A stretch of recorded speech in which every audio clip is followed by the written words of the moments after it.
Well, good morning again and hello. My name is Evan Wright and I'm the Director of EVI Programs here at the Center for Sustainable Energy, and I wanted to welcome everyone to our second Fast Charge California Project webinar, where the focus today will be on how to apply. I'm joined today by Avin, one of our EVI specialists, and Bailey, our Senior PM for the Fast Charge California Project. Additionally, on our Q&A panel, we have Brian Fauble from the Energy Commission, as well as Fidel, who's a Senior Manager here at CSE. On the agenda today, we'll begin with some quick announcements, followed by a recap of the key components of the Fast Charge California project. Then we'll move into the how to apply, required documents, and after the application sections, and end with Q&A. We encourage everyone to use the question box to submit any questions that you would like addressed during the Q&A session, and we'll be sure to answer those questions in the order that they were received. And as a reminder, please avoid using the hand raise feature to ask your questions. All right, we do have a few very important announcements to make. First, based off some feedback that we received from potential applicants and market signals, we did decide to delay the window opening for FCCP by about a month to give folks a bit more time to get permits and utility designs finalized prior to window open date. So we pushed the window open date to August 5th, and the window will run until October 29th. Additionally, in FCCP, J3400 connectors will now be allowed in the program and eligible to be rebated, which is a first for a CALeVIP project. However, we do have a requirement that at least 50% of connectors at each site must be CCS. And a reminder that no FCCP applications can begin construction prior to the previously advertised July 8th, 2025 date. And lastly, we do have the latest and greatest FCCP terms and conditions, implementation manual, and a new site verification form, or SVF, available on the website. We encourage everyone to download these documents, read and become familiar with them, and reach out should you have any questions.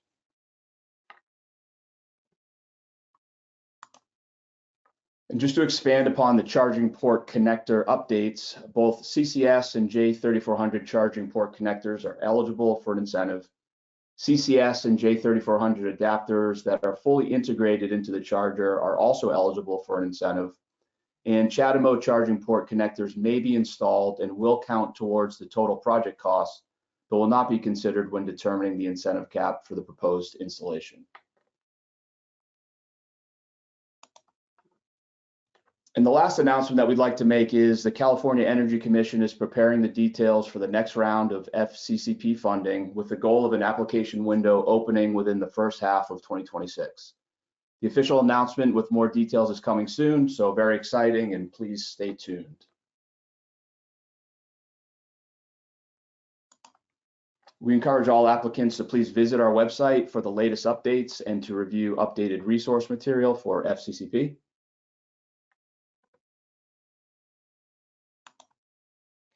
So just a quick recap on the key components of FCCP. The Fast Charge California project consists of $55 million worth of incentive funds. Up to 100% of eligible costs can be covered in this project. And as mentioned, the new window dates will be from August 5th to October 29th.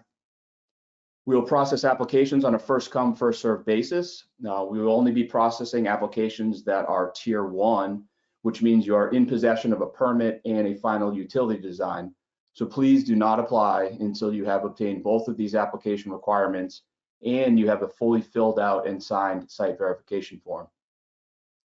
And we do have applicant caps in FCCP where no single applicant can have more than 35% of total FCCP funding, and no single applicant can have over 50 active applications across CALeVIP 1.0, 2.0, and communities in charge.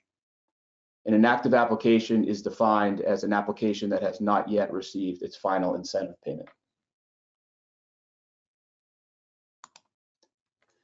In FCCP, we'll be prioritizing DAC and LIC and tribal applications. And again, to submit an application and get into funds reserve status, you'll need to have an issued permit and a final utility service design.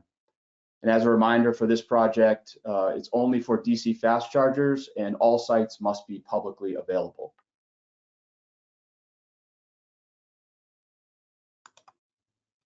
This slide just highlights the differences between GSPP and FCCP, which we've covered in previous slides, but it is worth mentioning that stacking is not allowed in FCCP with a few minor exceptions, so please review the FCCP implementation manual for more details on this rule.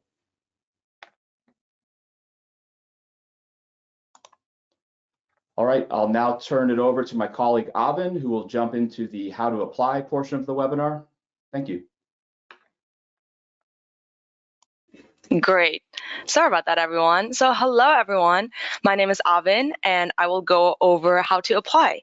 First, before applying, we highly recommend that you look at our available resource guides, which include our implementation manual, site verification form, applicant and site eligibility guide, how to apply guide, and tiering guide. All of these can be found on our document library on the CALeVIP website. You can also find the terms and conditions, FCCP overview, and equipment eligibility guide there.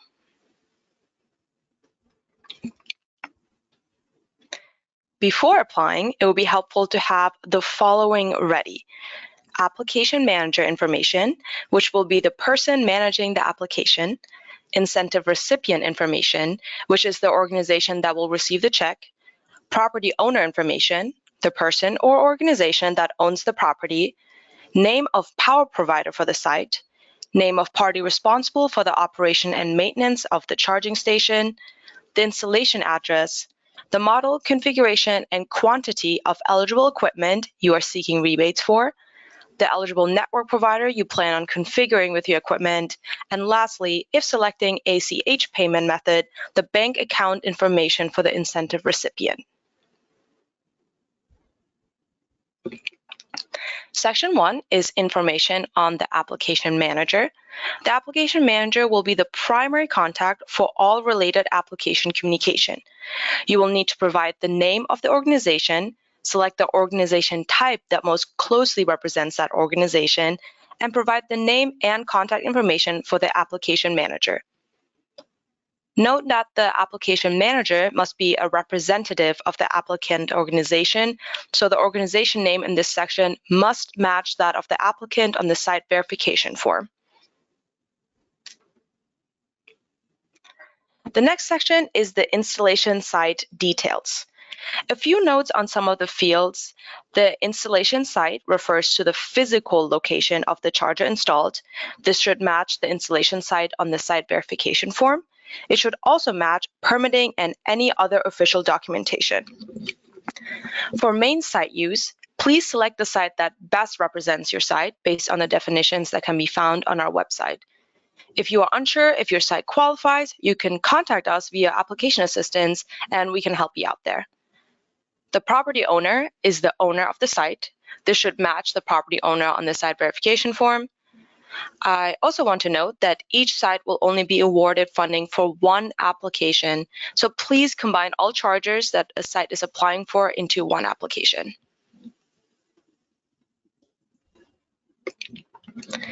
There also will be 6 additional questions asked about the installation site. The questions are, is the site on a tribal land? What is the type of installation project? Who will own the EV chargers? What is the EV owner organization type? What type of charger will be installed? And lastly, what is the name of the organization responsible for operations and maintenance of the chargers?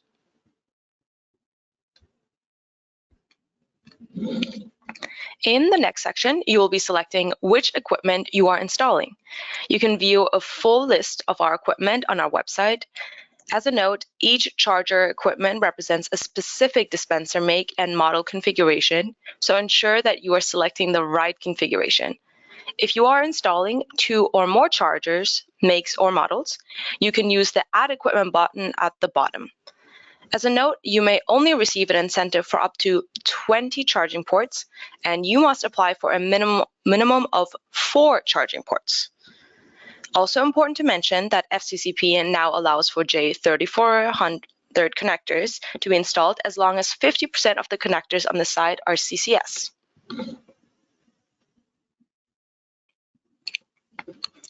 Section 4 is all about the incentive recipient. The incentive recipient is the entity that must incur and pay for all costs and will receive the incentive. Here you will also provide a point of contact for the incentive recipient, which may be different from the application manager information. Lastly, you will select your preferred payment option. Some tips for success here is to, one, ensure that the organization name matches the name listed with the Secretary of State Business Search, and that the organization is listed as being active and in good standing. If your organization is not required to register with the Secretary of State, please submit one of the following with your site verification form and ensure that the organization name provided here matches one of the provided documents, either a business license or a fictitious business name, FBN, or doing business as, DBA statement, or a 2023 or more recent state income tax form for the relevant business entity type.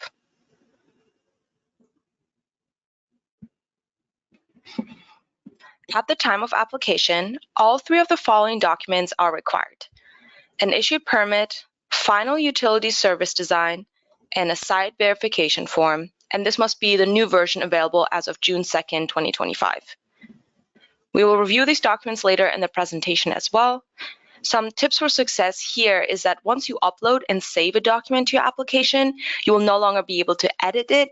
So before uploading and saving your document, take advantage again of our application assistance to get feedback on your documents.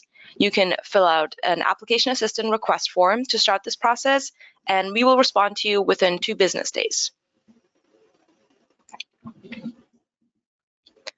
Lastly, you will read and accept the terms and conditions. Acknowledgement also confirms that the incentive recipient, property owner, site owner, and any collaborators have read and accepted the terms and conditions. Please make sure you have thoroughly read the terms and conditions, and they are already available on our webpage on our document library. Congratulations. If you made it this far, you have completed your application. Once an application is submitted, it cannot be edited, and CALeVIP staff will not reach out to correct any errors. So please triple check your application prior to submission and take advantage of our application assistance to get feedback on your application and documents. If you encounter any issues with your application post-submission during the application window, please reach out to us for assistance at calevip@energycenter.org. Please do not also submit duplicate applications or applications that do not have a final permit or utility design.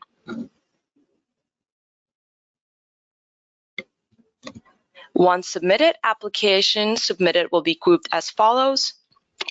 1, into priority applications, which are applications from disadvantaged communities, low-income communities, or tribal land sites. And then 2, to non-priority applications, which are all other applications.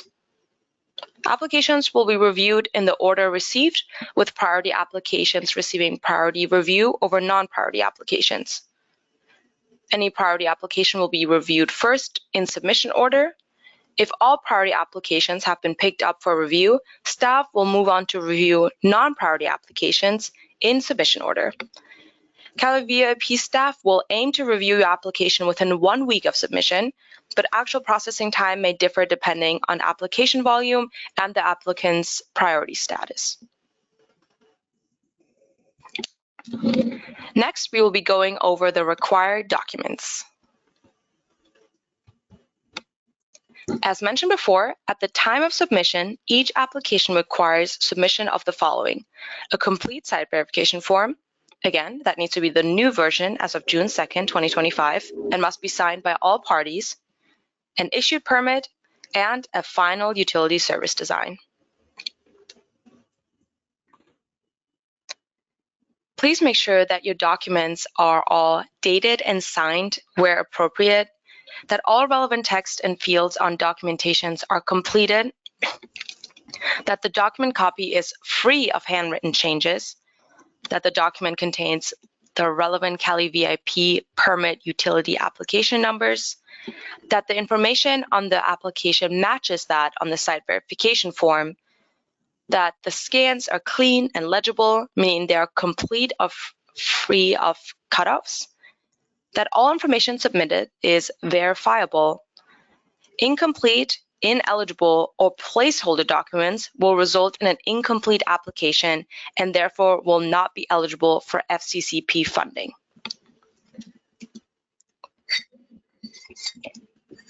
Next, we will review the site verification form.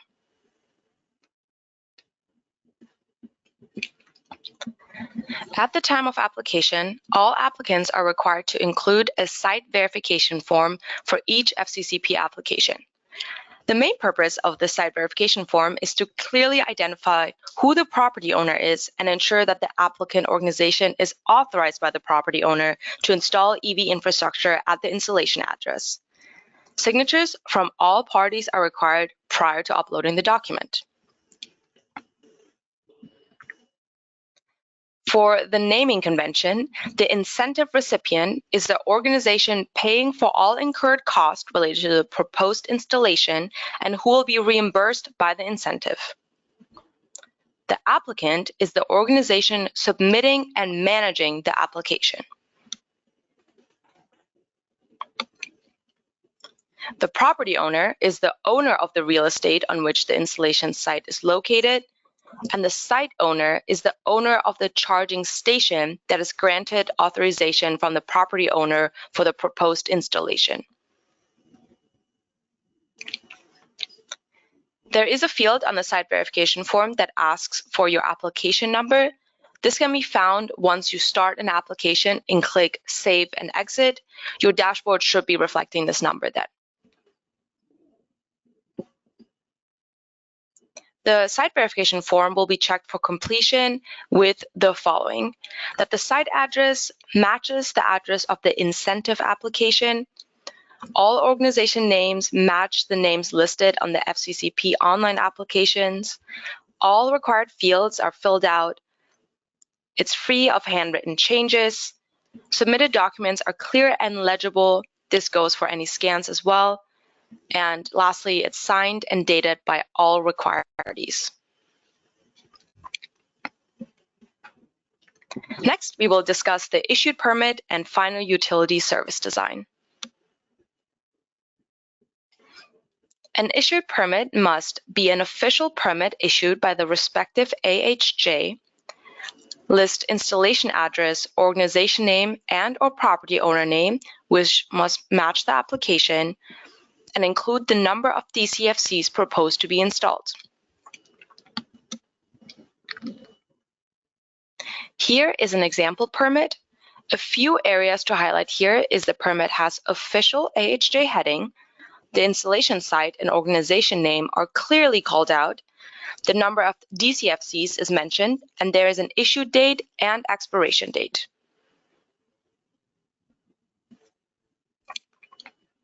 If your AHJ is a self-permitting jurisdiction, you can instead submit a signed cover letter from a jurisdiction representative stating that the nature of the self-permitting authority, the type and number of DCFCs that have been approved to be installed on the site, and confirmation that the installation meets all the applicable laws, codes, and regulations. And you will also to this attach a copy of the plan set.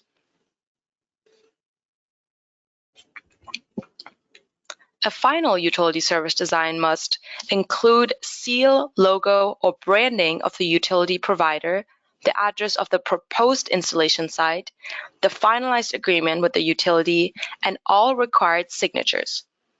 Clearly state that the design in the document is final and include the number of DCFCs proposed to be installed. If a new or upgraded service is not required, please provide an official letter from the utility stating that no new or upgraded utility service is necessary to meet the minimum site output for the proposed installation. If the utility serving the site cannot provide the capacity needed to meet the minimum output required by FCCP 1, and the proposed installation will participate in an established program to support flexible connection, such as PG&E's Flex Connect program, the applicant must inform CSE at least 15 business days before applying to FCCP via email at CALeVIP@energycenter.org. If you have any questions at all on your application, application assistance is available now through October 29th. We have support available for any remaining eligibility questions, understanding equipment requirements, reviewing tiering documentation, and pre-reviewing your application. Use the link below or scan the QR code to submit a request for application assistance. The link is also on our website. We will be responding to your questions within 2 business days.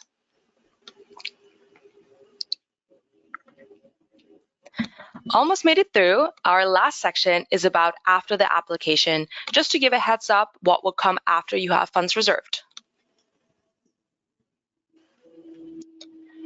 So post-application, you will have to sign up for the construction progress tracker.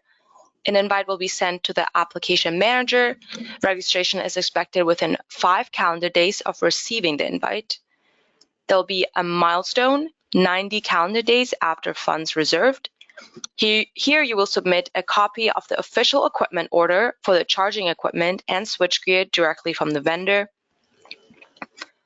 Final verification is ongoing, but before 450 calendar days after funds reserved. You will submit monthly updates at minimum on project progress to the construction progress tracker. Complete an installation data form online within 450 calendar days from the funds reserved date. Submit the completed supplemental applicant data survey that was provided after funds reserved. An important heads up here is that non-compliance with the construction progress tracker or failure to meet the 90-day checkpoint milestone can potentially lead to cancellations. This is our last slide, and it just outlines everything that is required for final verification within 450 calendar days. I will give everyone a moment to quickly glance over it. You can review this more once the slides are sent out or in our implementation manual on the document library.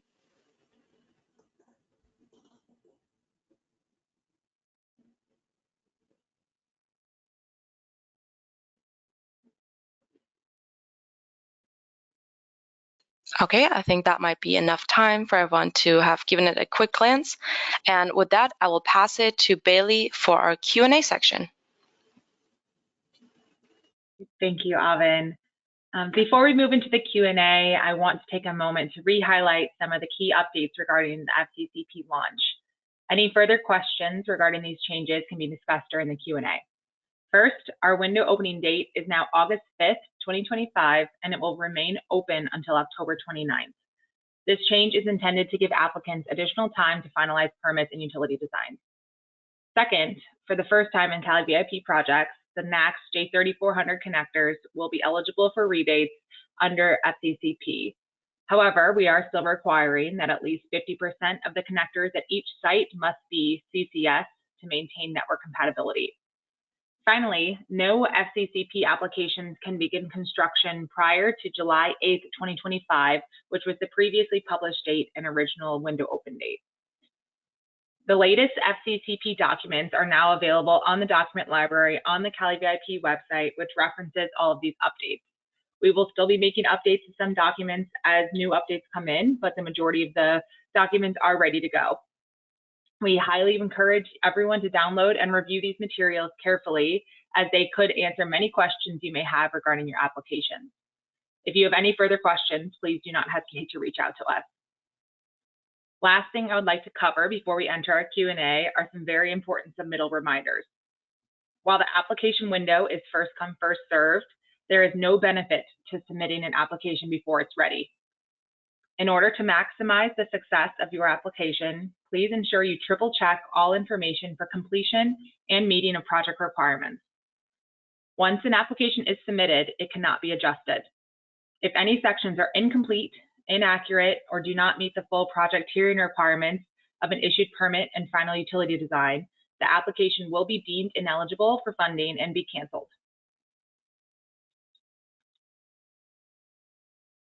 Okay, now we'll enter our question and answer portion. Here today to help answer your questions are Brian from the Energy Commission and Fidel here from the Center for Sustainable Energy. We have been collecting all the submitted questions thus far. However, please feel free to continue to submit questions as we go.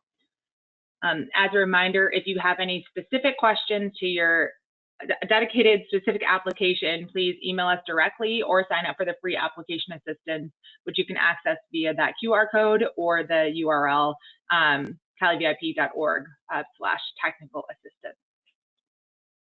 Moving on to the first question, we had quite a few coming in at the very beginning asking if this would be recorded and available, our webinar and slide deck. Yes, we will be sending that out after we close up the webinar and get the recording. So within the next week or so, everyone should be getting access to this as well. And then it will be on our website. So first question, we'll go to Fidel. Can you please reiterate the charger power requirement? Does a minimum of 150 kilowatt output per port mean that a dual port DC fast charge must provide at least 300 kilowatt total?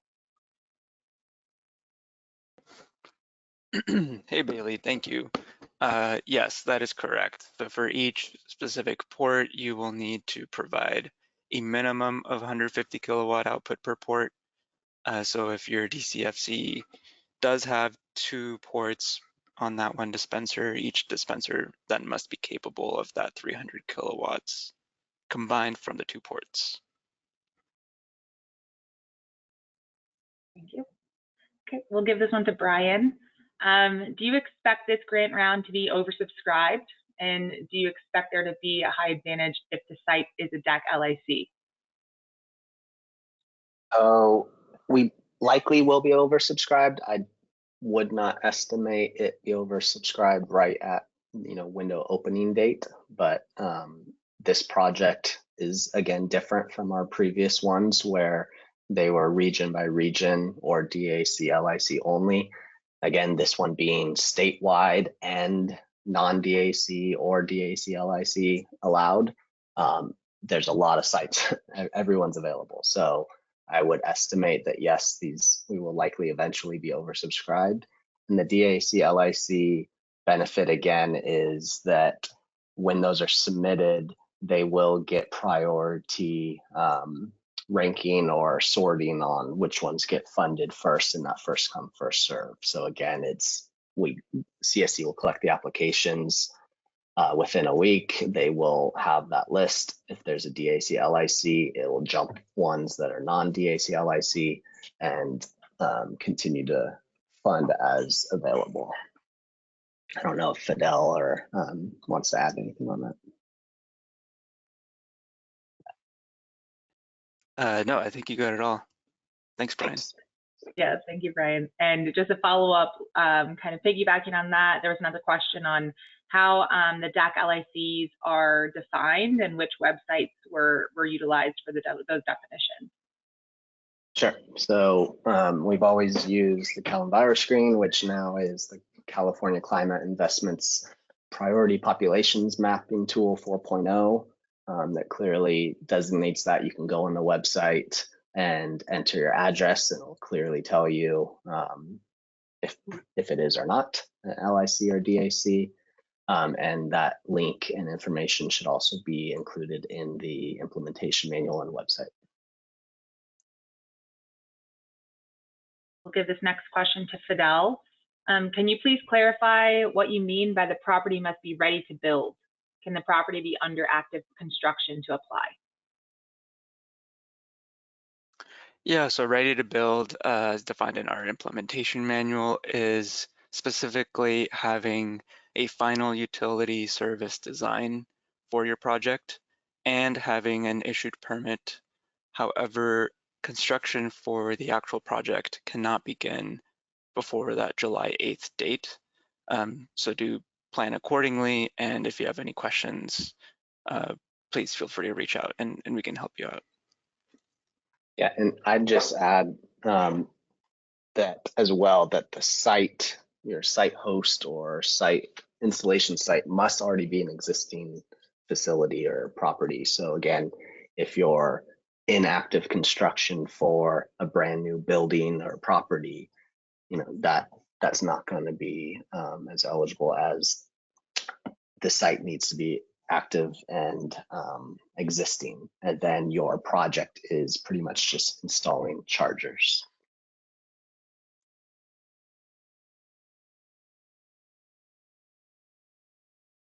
Moving on to the next question, Fidel, we'll stick with you with this one. Since the SVF requires an application number, is there a way to start an application and receive an application number prior to program opening so that we can prepare and submit completed application on opening day?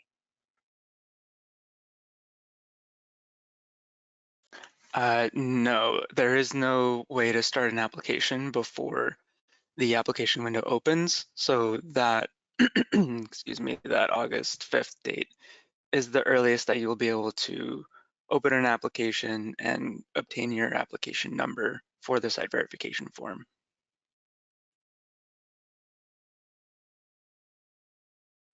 Thank you. And then this one is for Evan, I believe, regarding the terms and conditions. On page 22, there are only 3 statements. It's just basically asking if there's anything else included or if that's just cut off. I don't know if you want to take that, or I could just kind of take a general answer, stab at it, but the terms and conditions is final document up there. If what you see up there is there. So it is only those 3 statements, but it's only one of those is just attesting that you have read the terms and conditions, which you can find on the document library. I kind of went in a circle on that one. But any specific questions on the terms and conditions, you guys could email us, and it would probably be easier because they're a little bit more lengthy to answer about. We'll give this next question to Brian. Is there any process by which program participants can submit required data and reporting information as confidential or trade secret? No, these CEC projects are public funds, and some of the data is also required by state law for calculating the uptime, which is 97% uptime requirement. And so, no, not at this time. There is no way to submit confidential to the data. Okay, and then Brian, next question for you as well. Does CALeVIP have plans to run this same program next year? Yeah, so I believe in the beginning of the presentation, we announced that kind of as a teaser, a Fast Charge California Project 2 will come out in the first half of next year. The details and implementation manual requirements, et cetera, will come out later this year, but we don't have anything else to share about that rather than, yes, we'll have something early next year or first half of next year. Next question for Fidel. Once an application is submitted, how long will the review process take? Yeah, so we are expecting review to take roughly within a week of submission.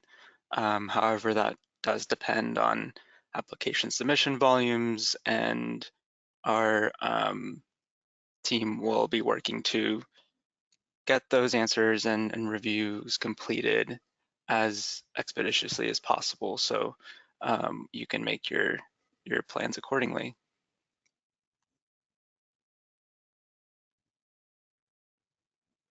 Next question for Brian. By the time the application window closes, all components of their site that they're discussing will be complete except for the final utility design, which at that point will be actively in progress and expected to be issued very soon after. Under these circumstances, is there any way to still proceed with an application or to secure conditional consideration as they wait for that final utility design? Fortunately, no. The requirements again the tier requirements have been shaped from lessons learned from our previous 7 years of doing CALeVIP.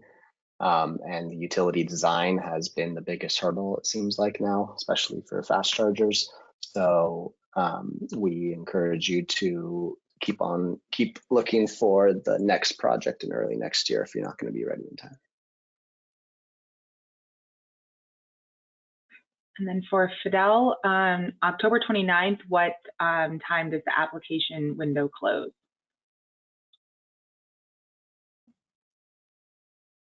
I believe we're expecting a 5 p.m. close for the application window. And then follow up for that is kind of as well, is it only allowed one application per site, or are multiple applications allowed to be submitted per site? Yeah, so it's one application per installation site. And then throwing another one at you, Fidel, here. What's the latest date to get equipment added to the eligibility list? Yeah, good question. Equipment review will be ongoing through the end of the window and potentially some period past if there are some equipment changes that happen within those first 90 days after funds reserved. So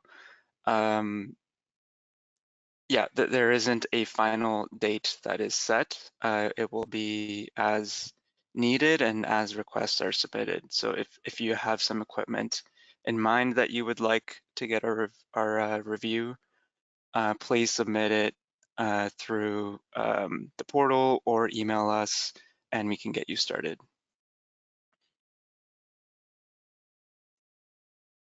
And then Fidel, one more for you here. If a project site requires electrical service upgrades, such as a new transformer or additional power capacity, can those upgrades be completed prior to submitting an application? For example, if the property owner is willing to fund the necessary infrastructure upgrades in advance to support future DC fast charge installation, would that impact eligibility for the program?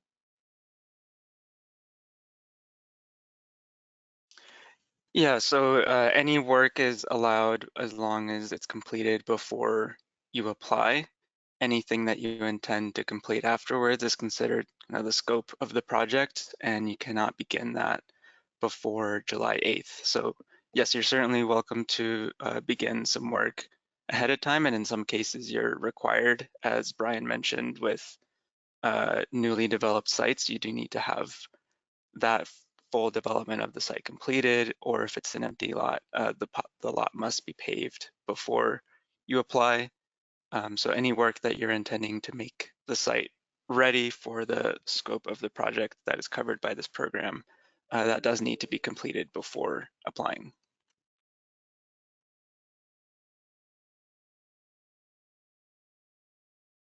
Okay, question for Brian. Is there any requirement for a certified payroll submission pertaining to prevailing wage? So prevailing wage is required, but I would review the implementation manual on the process of all the required documentation.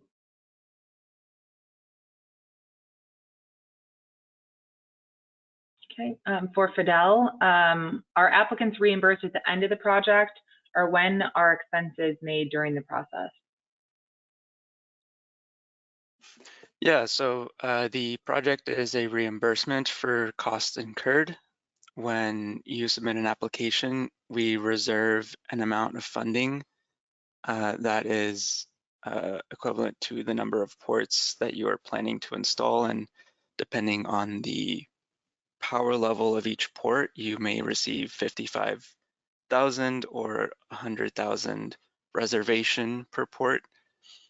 That reservation is the allotment of funding that we will be able to provide at the end of the project, but the amount that we actually reimburse does hinge on the amount of costs that you incur.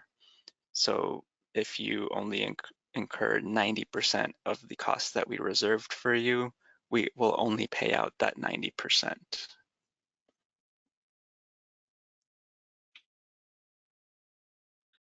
And then Fidel, can you please define charging ports?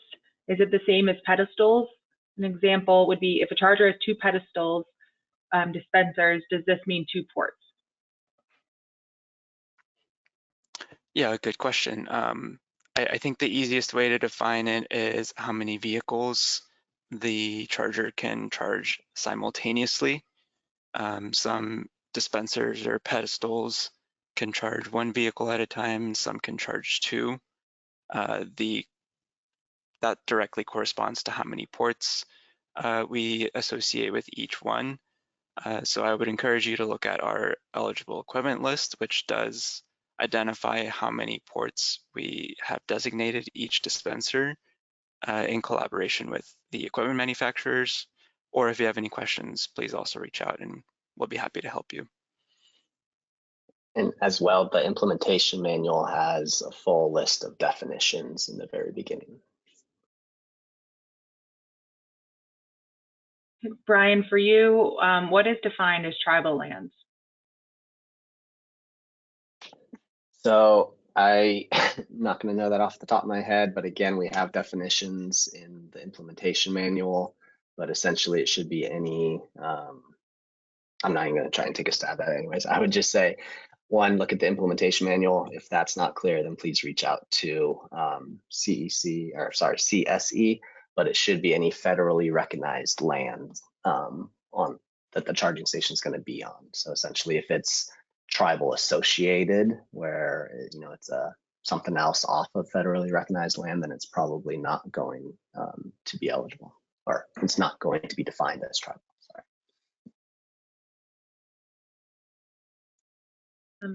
For Fidel, is it mandatory to include J3400 connectors, or is the site minimum just for CCS?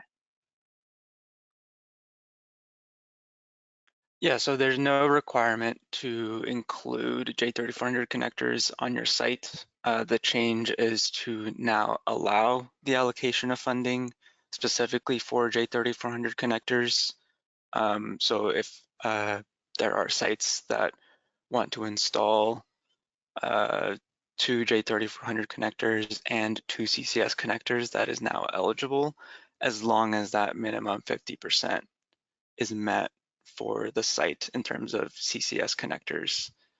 So no, it's not required for you to install J3400 connectors.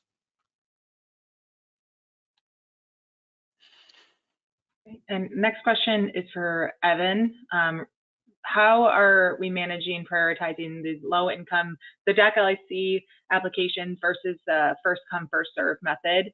Are there specifically carved out funds for low income areas?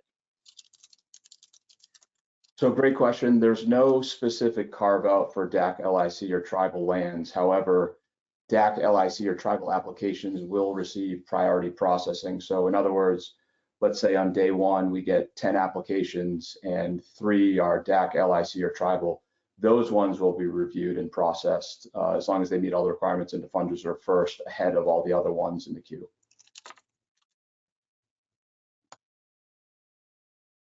Okay, next question for Brian. How can they handle existing stations funded by CALeVIP previously? Can they be replaced in this program, or how can those be managed?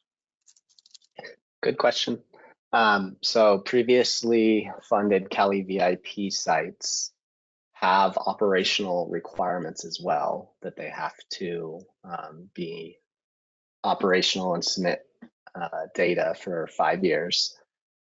5 years. So they have to be in service for at least that long. CALeVIP 2.0 does not allow replacements of any chargers, but the other parts to consider is if you have a site from CALeVIP 1.0, you can apply one time to CALeVIP 2.0 to install additional chargers, not to rip out and replace, but install more. If you've already have a site that was funded and completed in CALeVIP 2.0, it is no longer eligible for any new rebates in CALeVIP 2.0. And Brian, one more for you. Can we use load balancing and charging in a way that allows us to install EV chargers with lower total power capacity, but it still supports multiple vehicles efficiently? As long as the power delivered to the ports are delivering to the vehicle still meet the rebated level that you applied for. So again, if it's 150 kW to 274, it must deliver that at least 150 kW per port continuously to all the ports. If you applied for the higher rebates of 275 or higher, now those ports must deliver that minimum. So you can use load balancing as long as those minimum power is guaranteed for every port that you were funding for.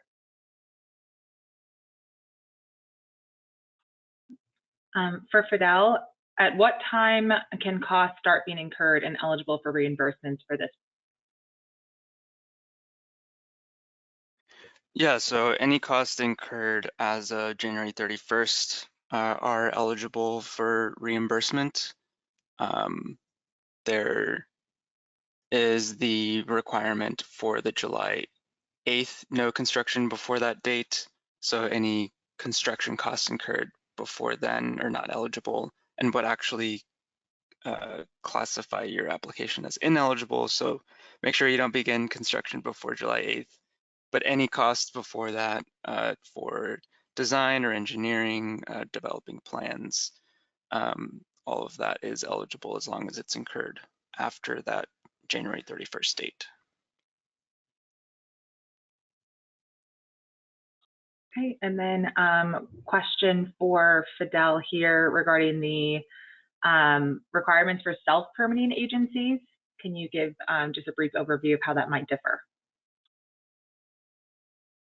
Yeah, so we recognize there are some situations where there is no authority beyond the organization itself, primarily for universities, tribal organizations, and in some other cases.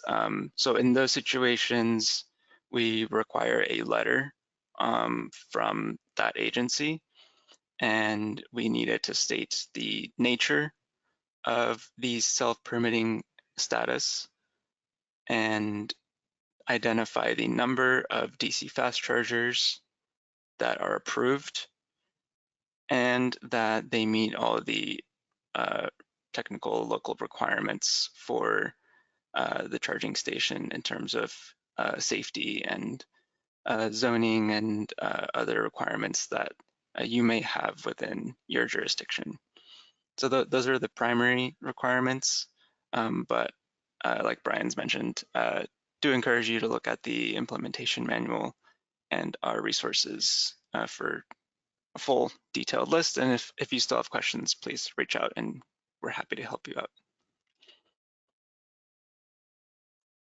And next question is kind of a scenario. I'll throw it to Brian, but Fidel, feel free to jump in on this one as well. And then the person who asked this, you can feel free to follow up via email. But if the site is existing and active, however, they're considering constructing an off-grid microgrid power plant as part of this, as new construction on that site, can this be considered as part of the funding? So I'll start with saying any site-specific questions you should reach out to CSE to elaborate more on and get more information. I will say that the chargers funded through CALeVIP have to be connected to the grid. So fully off-grid is not eligible, but we do allow, battery storage to be eligible. So yeah, I would just say reach out to CSC for specifics on your project. Yeah, and Brian, just to add, there's also a requirement of site capacity being minimum 150 kilowatts per port that is rebated at that level. If you're installing higher level port, then the requirement is 275 kilowatts per port for the site capacity. So do keep that in mind as you're planning your site, that we do require that off-grid connection and it must be of a certain size to be eligible for funding. Yes, thank you. Thank you for that. Yeah, and follow up a few questions later, someone asked that they understand that battery storage is included as an eligible cost, but are there any special requirements regarding that battery storage in order to still receive the rebate? That is a good question. I do not know that off the top of my head. So please definitely reach out and I will be happy to get you a direct response. And Fidel, this one is a more generalized question, but this person is new to the program and just learning about requirements. For AHJs, how long does it typically take for permits to get issued, and how long does it take for final utility designs to get approved? They're using an example, for example, a gas station in Riverside County in Southern California. Yeah, great question. It depends on the AHJ. Some can turn around permits fairly quickly. Some may take months. And in some cases, the same can be said for utilities. Some utility designs are fairly quick, and in most cases, they are not quick. You'll need 2, maybe 6, or potentially more months to have that final utility design completed. So I do encourage you to start early, and as we've announced, we do have plans for a program at the early half of next year. So I think that might be the best option for your site that you're planning if you haven't begun those processes already. Yeah, and I'd just add that, again, an AHJ is who you're submitting your permits to. That could be the city or the county. And the utility design goes through, obviously, your power provider. And for the permitting, we do have links to the government, GoBiz's office released their permitting guidebook, and they have a website that shows all the permitting jurisdictions if they've been streamlined to the state's requirements and or not. But we do recommend reaching out to, for these questions exactly, reaching out to your local jurisdiction and your utility to kind of see what their workload and timelines look like.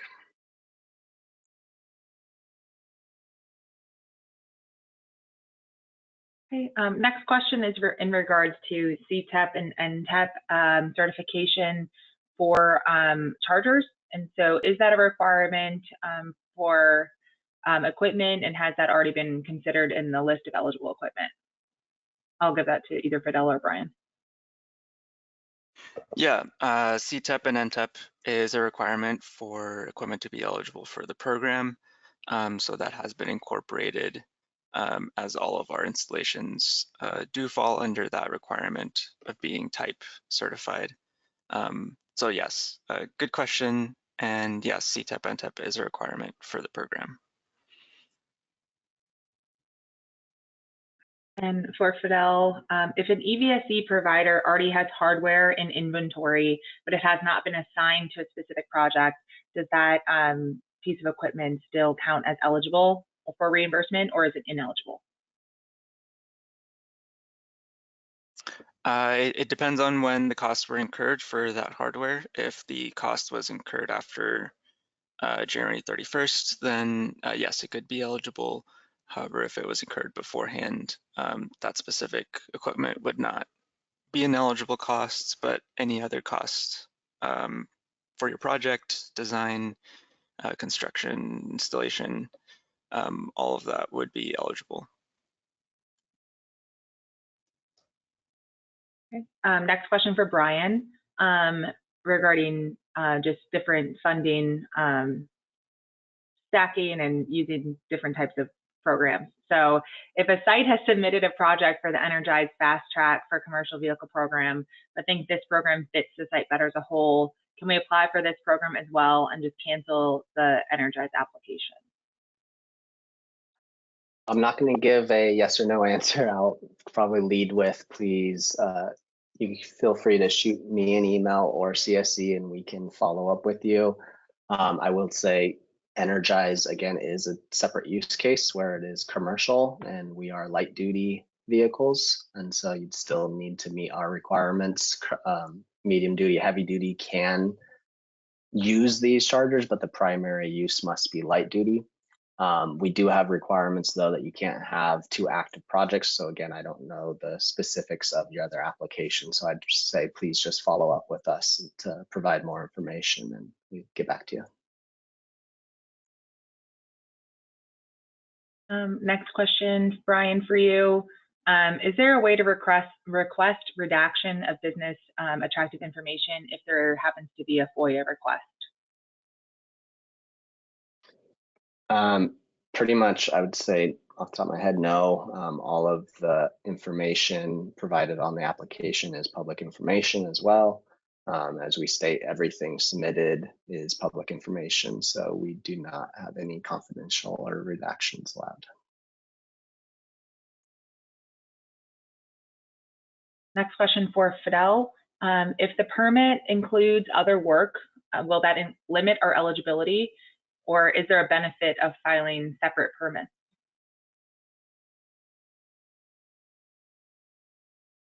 Yeah, so I mean, the bigger the scope of the permit, the longer it may take to review. So there might be some strategy there to help expedite review of your permit.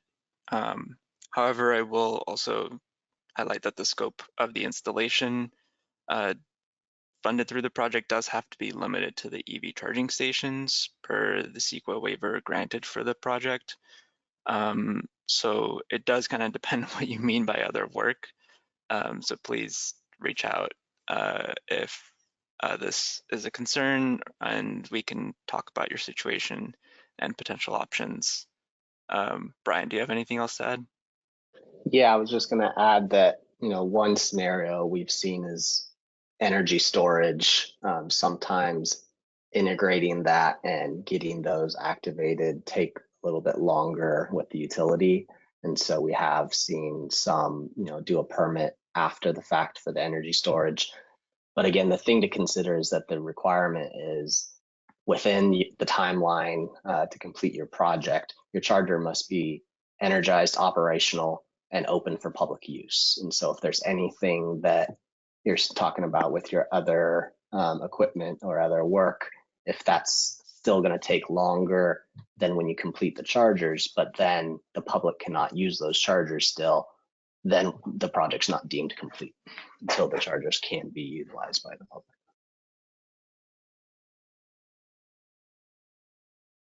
Next question for Fidel. Does equipment have to be approved before you submit your application?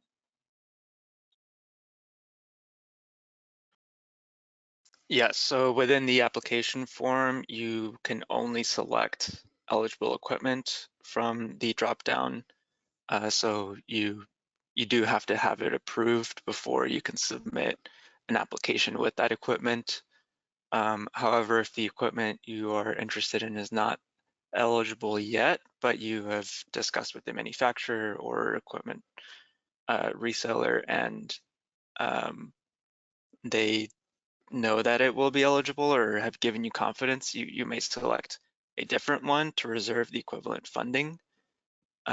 You just need to wait until it's eligible within your 90-day window after funds reserved, so that you can submit the proper invoices for the equipment you're intending to use. So there's a little bit of risk there, but definitely work with your manufacturer if the equipment is not there, but you believe and they believe that it will be eligible in time.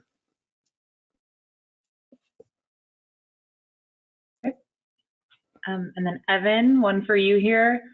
If we've already signed the older version of the site verification form, do we have to have the site owner sign the new one if it took us a few months to get the original one signed?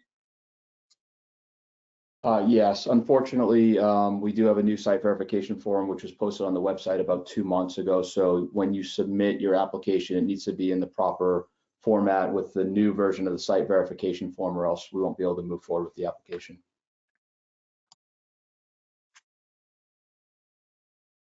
Okay. And then next question is for Brian.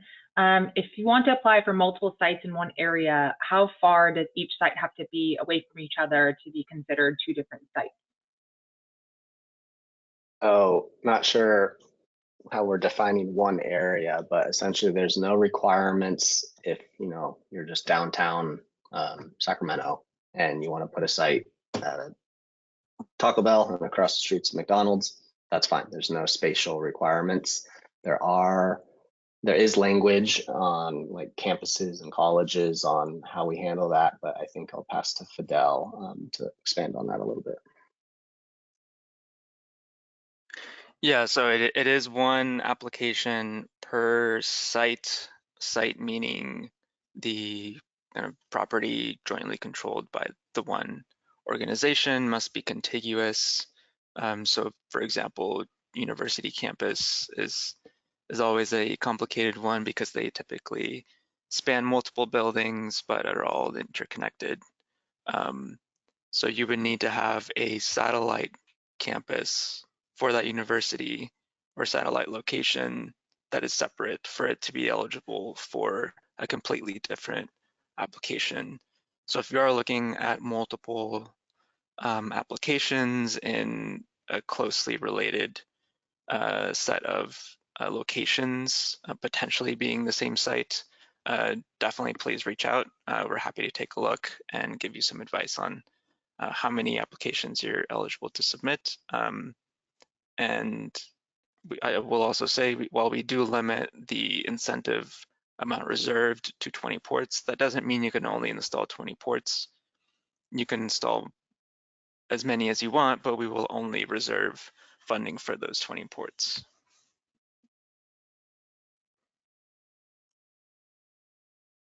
And then kind of two questions regarding equipment, Fidel, that we can cover kind of in one.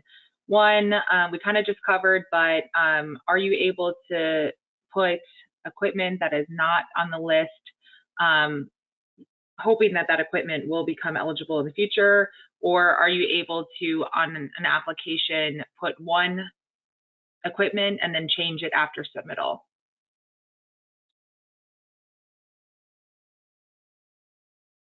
Yes, there's definitely flexibility to change. However, the change must be to another equipment within the eligible equipment list.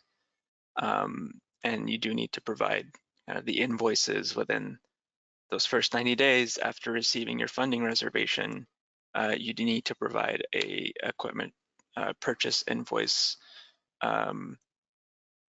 equipment purchase order for the eligible equipment that you will be using. So if you are intending to change, please be sure to be checking the eligible equipment list. And as I keep reiterating, reach out to us if you have questions so we can help you with your application.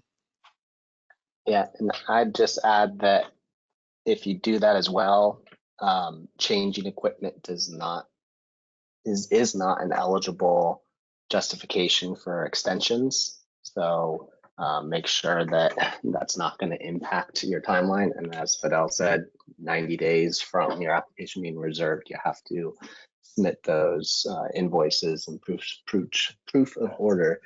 But I'd also note that if you're switching, you need to switch to the similar rebate level as well. We cannot increase your rebate level if you apply for a 150 kW port charger and then go to a 300 kW. And then we're going to have a few questions regarding applications, funding timeline, and overview of funding available. We will not have a true real-time update of exactly how much funding is available. We will have a funding visualization that will be uploaded, but it will not be something that you guys should bank on. There will be processing queues, and we will be getting through the queues as much as possible. So we do encourage you to apply as long as you are within the window time frame. We do encourage you to still apply, as we do have that conditional wait list for this. If you are fully eligible and funds are oversubscribed, as people may cancel or drop out, we will be funding people moving forward, even after the window, for a select period of time, as noted within our implementation manual. So we still do encourage you to submit your application, even if you're late in the window, because there may be the capacity where cancellations can bump you up within that conditional period after the window closes. It is first come, first serve, so people will be receiving funding reservations as we are processing through the window, as opposed to previous releases where we have done them all at the end of the window. So if you do have your application submitted, you could track through your dashboard on if you have been put into funds reserved or if you have been canceled. Those are pretty much the two options once you submit and during the window. So if you're canceled, if there's reasonings, you can always resubmit if you fix those cancellation reasons. But it will be funded based on that first come, first serve and DAC LIC priority as we go. So you will be notified if you are canceled throughout the application window. It won't be held until the very end, so you will have the opportunity to reapply if you're able to. Question for Fidel regarding location eligibility. So if a location is an eligible site type, such as a place of worship that has a parking lot, but it's not accessible the full 18 hours a day or 7 days a week due to security gate entry, is it still considered eligible for funding?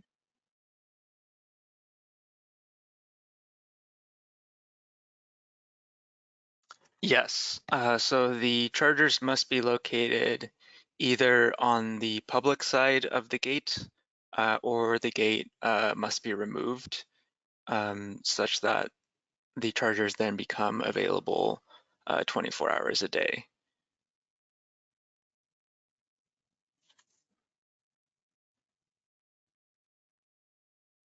Okay, and then for Fidel, one more. If a site is located in a DAC half-mile to low-income community, was this considered a priority application site?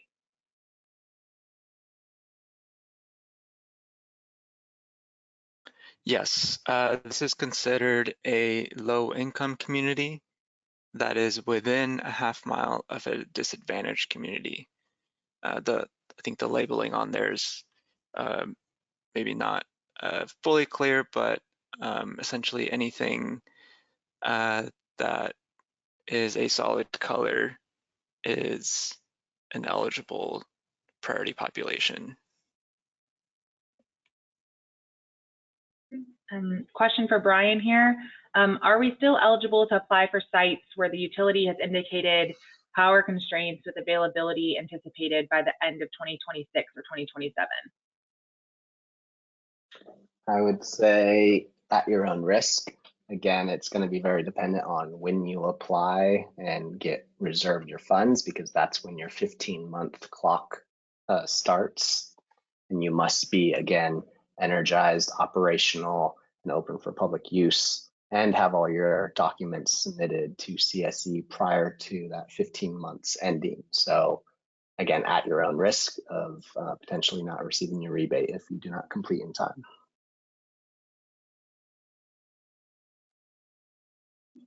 And for Fidel, this one's just a confirmation of the charging port definition again. So a charging port is a single connector on a DC fast charger that can charge one electric vehicle at a time, with minimum continuous power output of 150 kilowatt using CCS connector. Is that correct?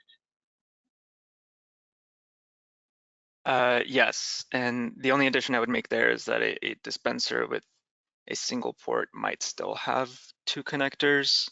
So it's not necessarily directly aligned with the number of connectors, but your description is accurate. And Brian, we're getting a few questions regarding the next project release. So basically people are asking if we have the amount of funding that will be available for that next round, and is there a possibility to add to existing sites for that next round of funding as well? So again, we don't have any details ready to share on the next project, no funding amounts or anything other than it will be another Fast Charge California project. But we will release details and the implementation manual later this year.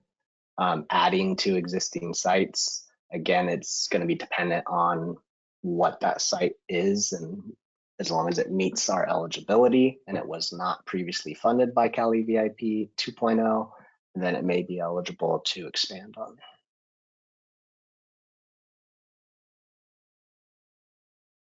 And next question for Fidel. Once awarded, what is the expected timeline for making the site operational and open to the public?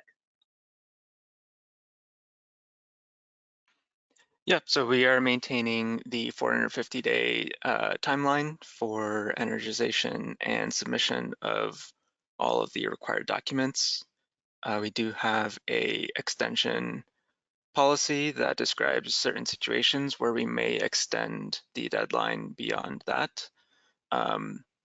But the standard timeline is 450 days after receiving your funding reservation.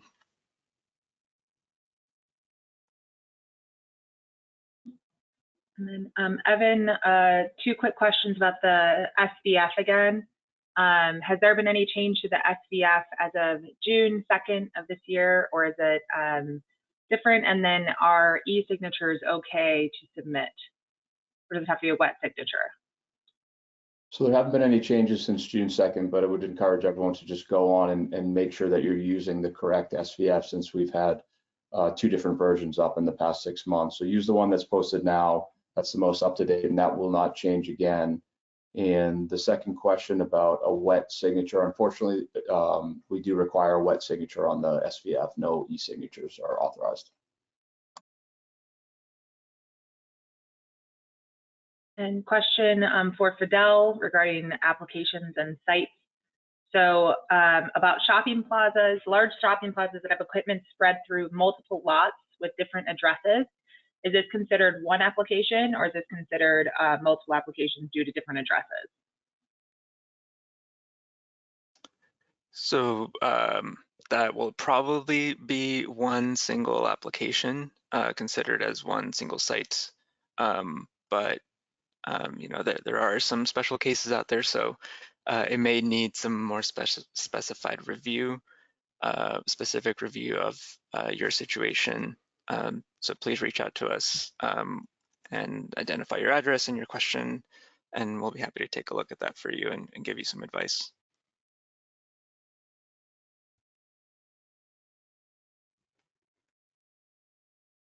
Okay, this next one we'll give to Brian or Fidel, whichever one you want to answer for this one. Our project will need to go out to bid for equipment and construction. Does this need to be completed before we submit the application?